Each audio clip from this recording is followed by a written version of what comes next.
The second ring of Nathaniel's voice cracked worse than the first, and I still hadn't found the courage to hang up. "It's not you," he said, which was the kind of sentence that only ever meant the opposite. "It's the timing. The way you cycle. I need someone easier, Ren. Someone who doesn't need a spreadsheet to know how she feels." I was sitting on the concrete lip of a parking block in the underground garage of Vane Atlantic Holdings, 40 minutes after everyone else had gone home, my badge still warm in my coat pocket from swiping out of a building that had never once, in 3 years, asked my name before it asked for my hours.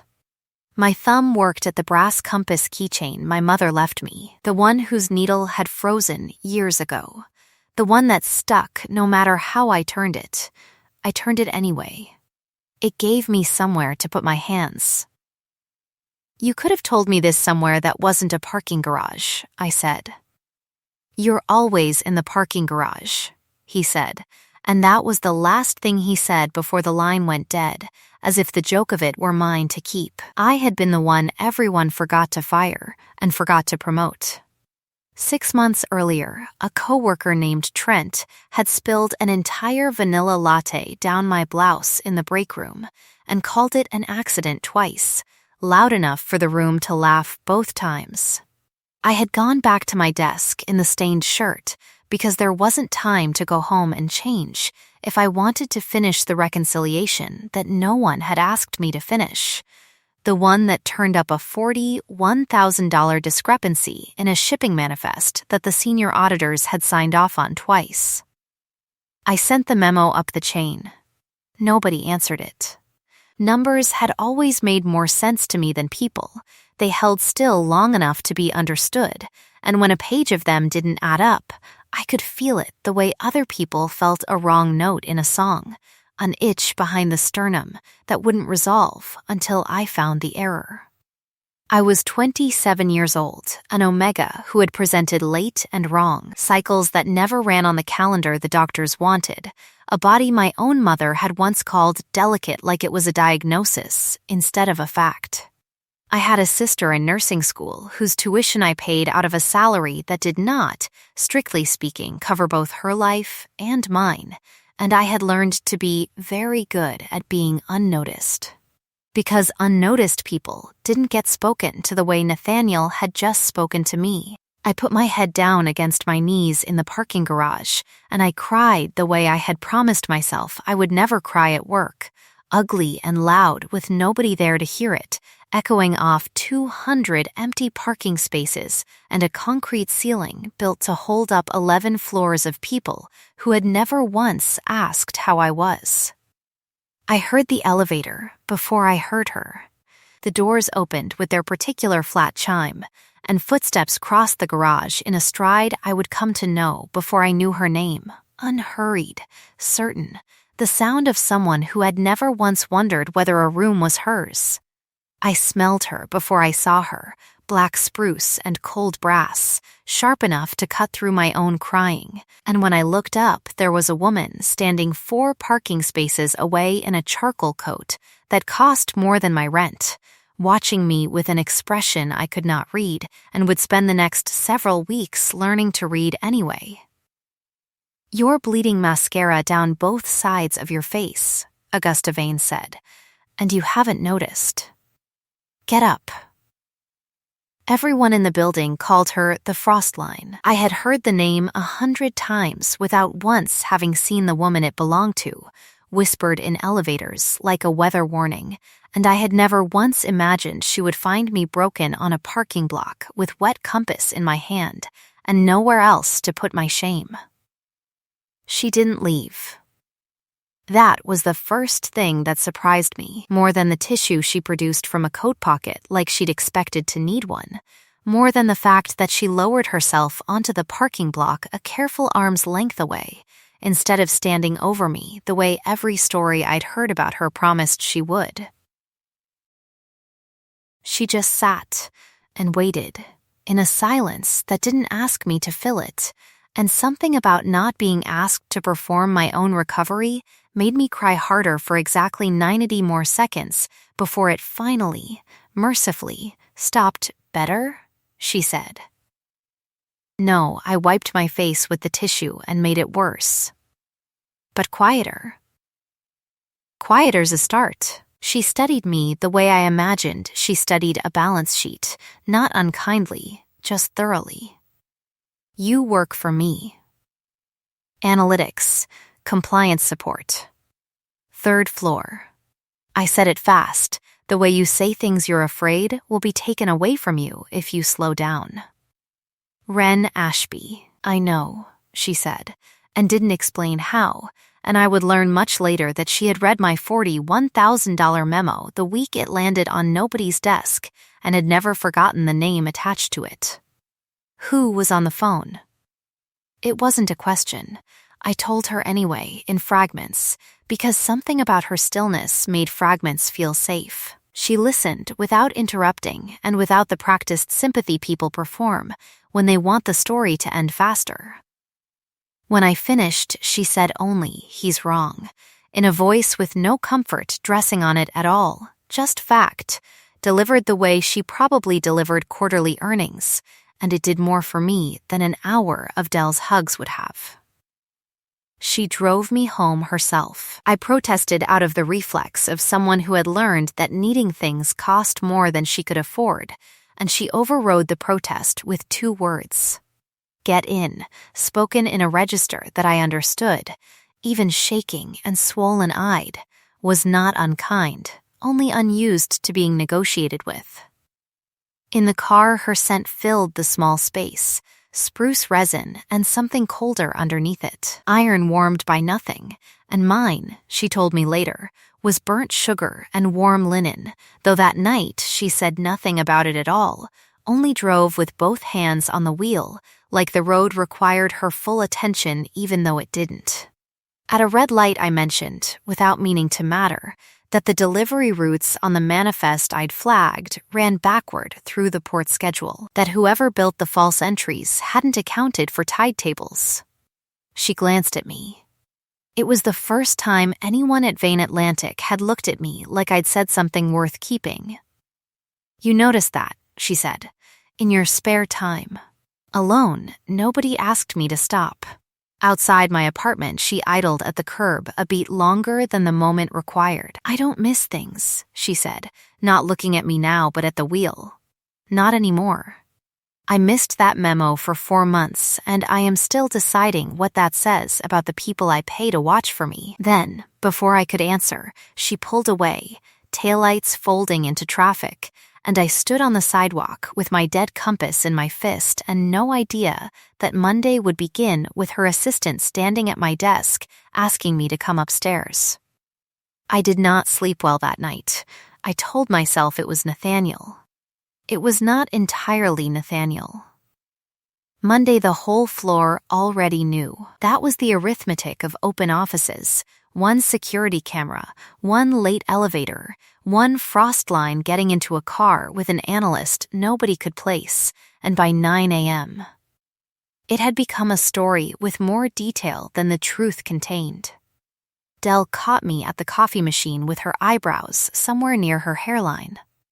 You rode home with Augusta Vane, she said, and I'm hearing this from Trent, who once called a printer jam a situation.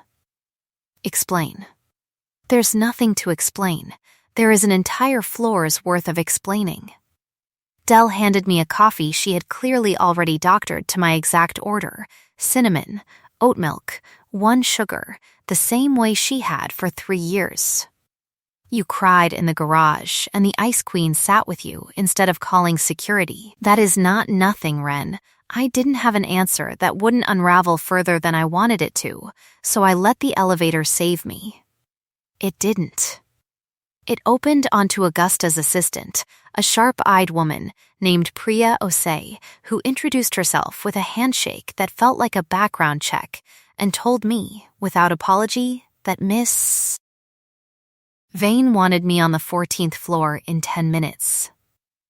The 14th floor was a different country, carpet that swallowed footsteps, glass that looked out over the harbor instead of a parking structure, a silence so complete it felt curated. Priya walked ahead of me like she was daring the floor to disagree with my presence, and on Augusta's desk, when I was finally shown in, sat a coffee, cinnamon, oat milk, one sugar that nobody had ordered for me twice in one morning by accident. "Sit," Augusta said, not looking up from a folder. When she finally did look up, her eyes went first to the coffee, then to me, checking. I understood later whether the gesture had landed. "Your memo, the manifest discrepancy. Walk me through it." I walked her through it. Somewhere in the second hour, our hands crossed, reaching for the same page, and her fingers brushed mine, and neither of us pulled away as fast as either of us should have. By the time I left, I had a new title, a task force of one reporting directly to her, and a floor full of people who now had a much better story than the elevator one.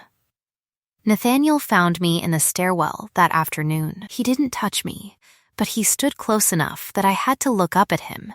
His voice dropped to the register men use when they want a thing to sound like advice instead of a threat. "Watch yourself," he said. "People who get too close to her get burned. Ask anyone." I told him I'd take my chances, and I meant it, though I didn't yet understand how much there would be to take a chance on.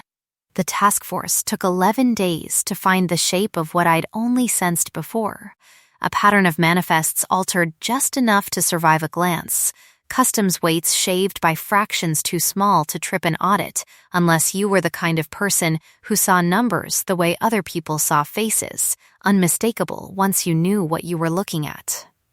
Every altered entry ran through Nathaniel's department. Some of them, further back, touched an offshore account with Celeste Reyes's initials buried 3 signatures deep in the paperwork, the kind of buried that only looked deliberate once you'd already found it. I told Augusta first, in her office at 8 at night, both of us still in the clothes we'd put on 12 hours earlier. She read my findings twice, silent, and when she finally spoke, it wasn't about the fraud. "You built this from a public parking garage, crying, and a single unanswered memo," she said. "Do you understand what you are?" "Tired," I said, and for the first time I heard her laugh, one short note, gone before it finished. She told me, that night, in pieces she clearly wasn't in the habit of giving away, about her mother, the woman who built Vane Atlantic from 2 ships and a mortgage, and taught her that sentiment sinks companies the way water sinks hulls. A lesson driven home when a fiancé Augusta had trusted with the company's expansion plans sold them to a rival for less money than it would have cost to simply ask Augusta for a raise. "I was 24, she said. "I have not missed a detail since. I promised myself that." Her hand, resting on the desk, was very close to mine, and neither of us moved it. 2 days later, HR called me into a conference room with a closed door and a manila folder and an anonymous complaint alleging that I had fabricated data to secure my own promotion and that my relationship with a senior executive constituted a conflict too serious to overlook. I sat across from a man I had never spoken to in my life while he read language that made 3 months of exhausted, careful, correct work sound like seduction with a calculator, and I understood, with the particular cold clarity of watching a trap close around you slowly, exactly whose hands had built it. The door opened before I could speak in my own defense. Augusta didn't raise her voice. She never had to. She set a copy of my full audit trail on the table, dated, time-stamped, cross-referenced against Nathaniel's own department logs, and she said, "This complaint was filed 9 hours after Mr. Cross's department was flagged in an internal fraud review." I would like that timeline entered into the record, and the man from HR went very quiet, very fast. Outside, in the rain that had started sometime during the meeting without either of us noticing, she walked me to the garage in silence, and I understood, the way you understand weather changing before the first drop lands, that we had arrived somewhere neither of us had a map for. We stopped by my car. It was the same block of concrete, 4 spaces down from where she'd first found me. And my compass keychain, out of habit, was already in my hand, its needle stuck the way it had been stuck for years. "You keep that," she said, "and it doesn't work." It was my mother's. It stopped after she died. I never fixed it. I don't know why. You know exactly why. Rain caught in her hair, in the wool of her coat, and under it her scent had changed, warmer at the edges, cold brass gone soft the way metal goes soft with handling. "Tell me to stop, and I will," she said, low. Close enough now that I could feel the words more than hear them, but I have wanted to do this since the first night I found you in a parking garage, and you are not going to make me wait until you're not my employee to say so. "Don't stop," I said. And she didn't, and the rain kept falling on both of us in a garage that had once only ever held my worst nights, and my phone, forgotten in my coat pocket, lit up unread with a message from Nathaniel that neither of us saw yet, and would not see until morning. Her penthouse smelled like her, spruce and brass, gone gentle in enclosed rooms. And it took me most of the evening to stop expecting to be asked to leave. She cooked, badly, a fact that delighted me more than a competent meal would have. The great frost line of Vane Atlantic Holdings burned garlic in a pan while swearing at it under her breath, and when I laughed at her, she pointed the spoon at me like a warning and said, "I run 400 employees and 11 ships. This pan does not get to win," which made me laugh harder. Over the ruined garlic and a salvaged second attempt, she told me the rest of it, the parts she'd only sketched in her office. Her mother's doctrine repeated over every dinner of her childhood until it stopped sounding like advice and started sounding like the only shape love was allowed to take. The fiancé who took Augusta's trust and turned it into a wire transfer, the 12 years since, spent making sure nothing she loved could ever again be used against her, which had, she admitted, quietly, meant making sure she loved almost nothing at all. I told her about the illness that had delayed my presentation until 19, about doctors who used the word irregular like it was a character flaw, about a mother who loved me and was still, somehow, ashamed of me in the same breath, about a sister whose tuition I paid because someone in our family had to prove that we were worth investing in. Augusta listened with the same stillness she'd given me in the garage the first night, and when I finished, she reached across the ruined pan and the salvaged one and took my hand like it was the most obvious thing in the world. "I didn't miss it this time," she said. "Whatever this is between us, I see it." I was still smiling about that, hours later, curled against her on a couch too expensive to be this comfortable, when Priya let herself in without knocking, out of breath in a way I had never once seen her be, and said the board had called an emergency session for the following morning, and that Nathaniel Cross had requested to present first. The boardroom on the top floor had a table long enough to seat 14 and windows that made the harbor look like something you could hold. I sat at the far end, the seat reserved for the accused, while Nathaniel stood at a podium with a slide deck he had clearly spent all night building, and Celeste Reyes sat near the head of the table with the particular stillness of a woman who believes she has already won. The slides showed my audit trail, my own work, edited with a surgeon's patience, timestamps altered by minutes. A signature block cropped to hide a date that would have cleared me, a screenshot doctored to suggest I had accessed the offshore account records myself, rather than having flagged them as suspicious. It was good work, cruel and good, built by someone who had once loved me and knew exactly which of my own habits to twist against me. She fabricated the discrepancy to justify her own access to restricted accounts, Nathaniel said, not looking at me once, and used her personal relationship with the CEO to shield herself from consequence. Augusta sat at the head of the table, hands folded, face arranged into the particular blankness I now recognized as her armor going back on, plate by plate, in real time.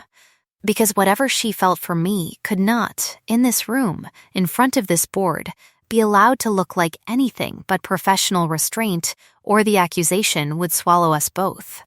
She could not defend me the way she wanted to, without proving Nathaniel's second slide right.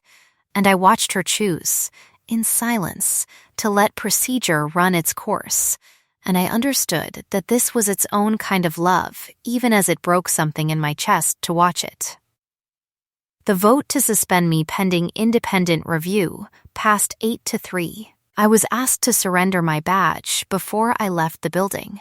I walked back to my desk in front of every coworker who had ever laughed at a spilled coffee, packed 6 months of a life I had finally started to be proud of into a single cardboard box, and Trent, of all people, had the decency to look at the floor instead of at me. Augusta caught my eye once, across the bullpen, and in it was everything she couldn't say out loud in a building full of witnesses who would use it against her. I nodded, because I understood, and because understanding was the only thing I had left to give her in that moment, and I carried my box down to the parking garage alone, past the block of concrete where all of this had started. And I did not expect, this time, for anyone to come find me. Nathaniel was already there. He'd been drinking, I could smell it before I could see him properly, standing between me and my car with the loose, cornered look of a man who has run out of moves he's proud of. "You should have taken the deal," he said. Quiet resignation. Clean reference. Instead, you had to make it a whole production. "There was no deal, Nathaniel. There was a lie with your name on it. There's $40 million with my name on it. Or there was. Until your little pattern brain started sniffing around numbers that weren't yours to sniff." He stepped closer, and for the first time in 3 years of knowing him, I felt something in my body recognize danger before my mind caught up to naming it. His hand closed around my arm hard enough to bruise. "Celeste's already moved the funds. There's nothing left for anyone to find. All you did was cost yourself a job and me an inconvenient girlfriend." I had copied every file 2 nights earlier, before the board meeting, onto a drive small enough to fit in the lining of my coat, because some instinct older than trust had told me not to leave my own evidence in a system Nathaniel had access to. I didn't get the chance to tell him that.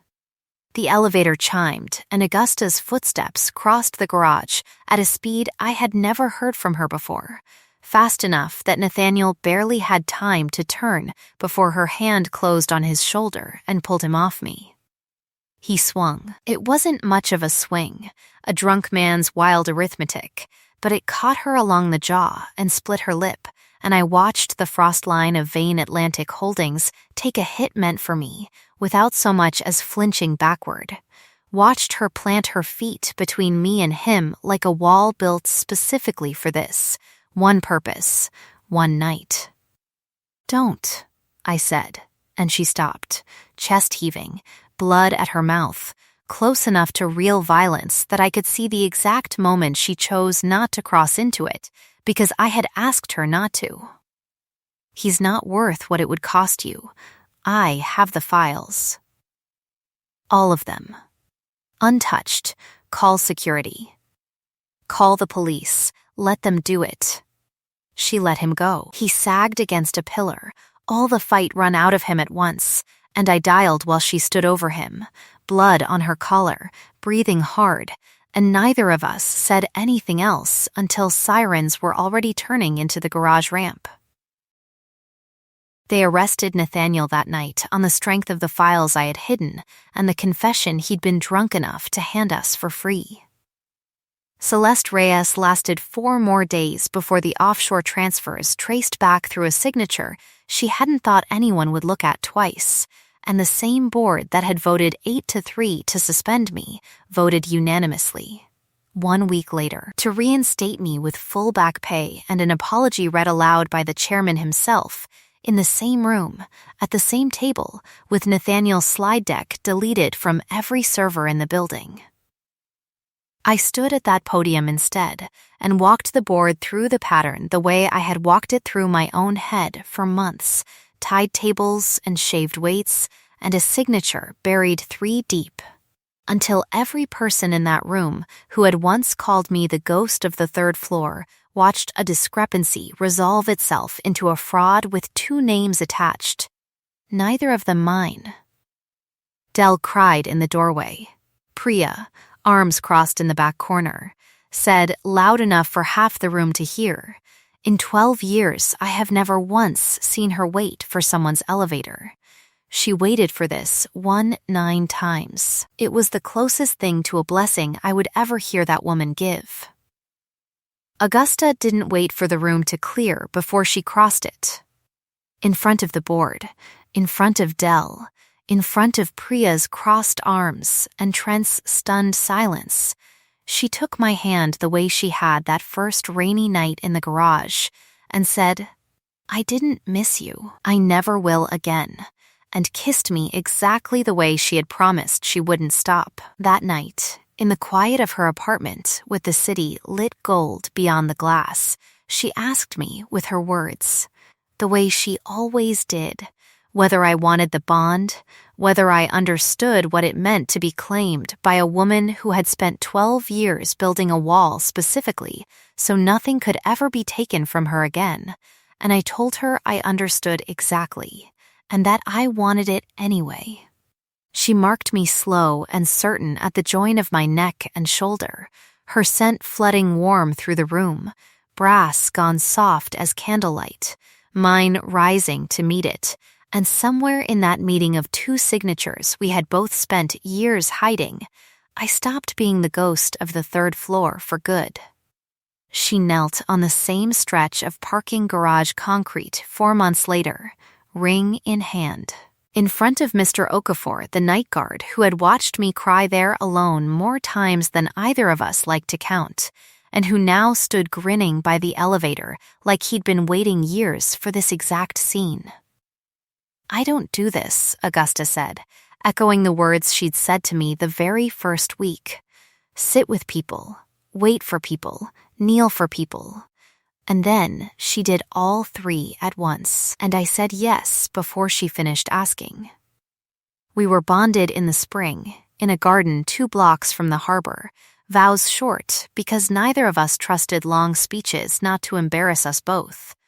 She promised, in front of everyone who mattered, that she would never again miss the person standing in front of her.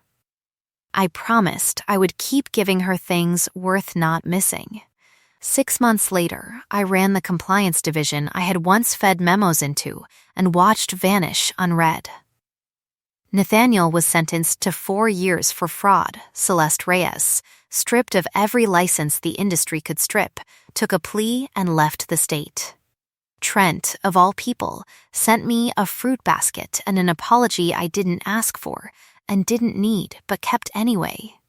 On a quiet morning in our kitchen, sunlight coming in low and gold across the counter, Augusta handed me back my mother's compass, its needle finally freed by a locksmith Priya had tracked down without either of us asking her to, and it spun, clean and true, pointing home no matter which way I turned it. I used to believe that being unnoticed was safer than being seen, because nothing could be taken from a woman nobody was looking at. I know better now. The bravest thing anyone ever did for me was simply refuse to look away. The end.